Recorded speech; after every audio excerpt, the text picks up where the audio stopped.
চা, এই চা হলো আমাদের বাড়িতে যখনই কেউ অতিথি আসে তখনই শুধু একমাত্র চা বানানো হয়। তাছাড়া আমার মাঝে মধ্যে খাওয়া হয়, খুব একটা খাওয়া হয় না। আজ দেখতে পাচ্ছ বারান্দাবতী সবাই এসেছে, তো ওনাদেরকে ওনার জন্য চা বানিয়ে নিলাম। আর তোমাদের দাদাভাইয়ের কাছে এসেছিলো, টেস্ট করা ছিল কিছু, তো সে কারণে।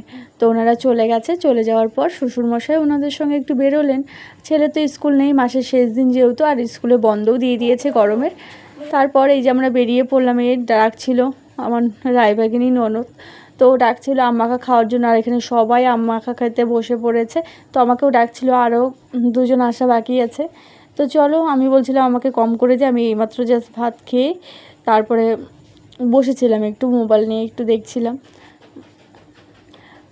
আর আমি যেহেতু আজকে আমের টকও বানিয়েছিলাম, তো সেই কারণে বললাম এত টক খেলে পেট ব্যথা হবে একদিনে, তো একটু কম করে দে। আর এই দেখো ও মেখেছে। আর ওদের কাছে আমটা খুব একটা কিন্তু টক না, মিষ্টি আছে। আমাদের ওই পাশের আমটা কিন্তু একটু টক আছে।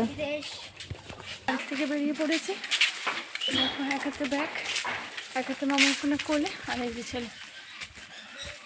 আজকে ওর বন্ধুটা নেই, বন্ধুটা গেছে মামার বাড়ি, আজকে মামার সঙ্গে একাই যাচ্ছে।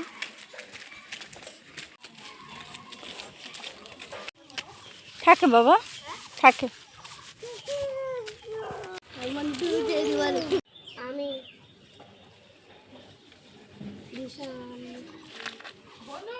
কাকিমাদের বাড়ি অনেকগুলো কুকুর আছে, সে কারণে না গেটটা আগে গিয়েই খুলি না, কারণ বাচ্চাগুলো তাহলে বের হয়ে যাবে। আর একজনকে তো দেখতেই পেলে মাথাটা বের করে আছে। দাদা বিছি বিছি করতে গেছে, দাদার ছবি অ্যাড করবে। তারপরে তোমাকে শিখাবে, ঠিক আছে?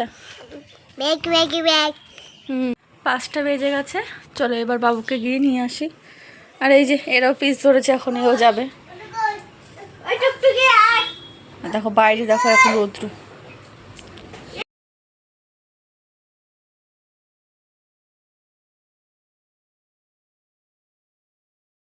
ভুট্টা প্লাস্টিকে নিয়েই বেরিয়েছিলাম। আমি জানি একবার বাড়িতে ঢুকলে পরে আর কিন্তু বের হওয়া হয় না, তো যাদের যাদের দেওয়ার ছিল আর যারা চেয়েছিল তো তাদেরকেই দেওয়া হলো।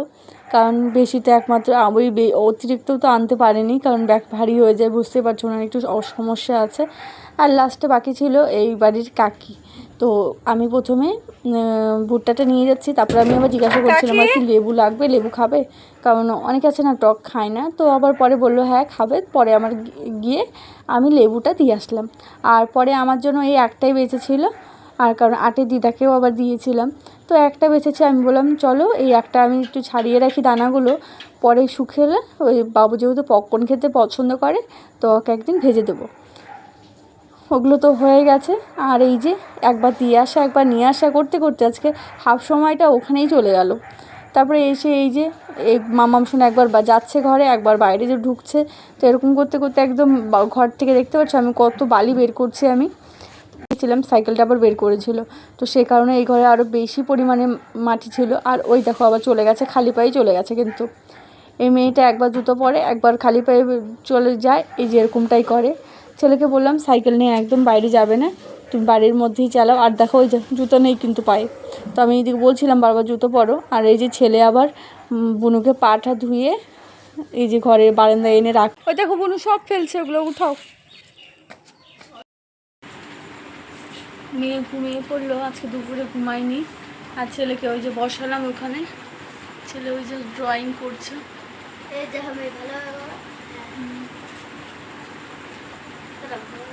আচ্ছা আমি পরে দেখাচ্ছি। ঠিক আছে ম্যাম, তো এই যে এখন আমাকে পড়তে বসাতে হবে। মামা আমি ঘুমালো, আর শ্বশুরমশাই ওই যে হাঁটতে বেরিয়েছে, একটু ঘুরতে বেরিয়েছে। তো মামার শোনা এই সময় ঘুমালো, বেশ ভালোই হলো। তো তাহলে আমি ওকে পড়তে বসাতে পারবো। বলো। একটি মন্ত্র একটি গান, ভালো কিশোর নজন আনন্দে উভয়। একটি গান একটি প্রাণ, একটি মন্ত্র একটি গান, ভালো কিশোর নজন আনন্দে উভয়। তরুণ মনে অরুণ আলো চলছে কখনো বীর, অন্য জ্বালা ঋষি ছাড়া বেশে সন্ন্যাসী অবসামীতে জল। স্বামীদের জয় মহাকাশে ভেসে শিশু তীর্থ তাও আমাদের প্রাণের প্রণাম তোমার কোলে তোমার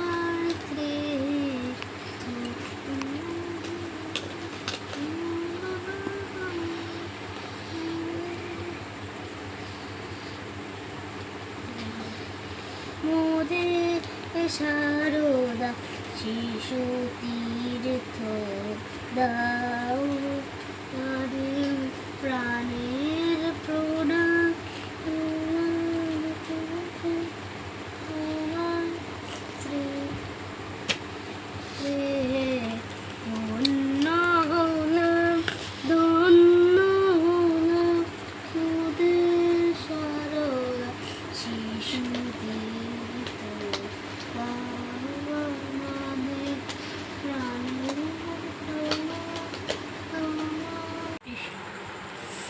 ড্রয়িং করতে করতে খিদে পেয়ে গেছে।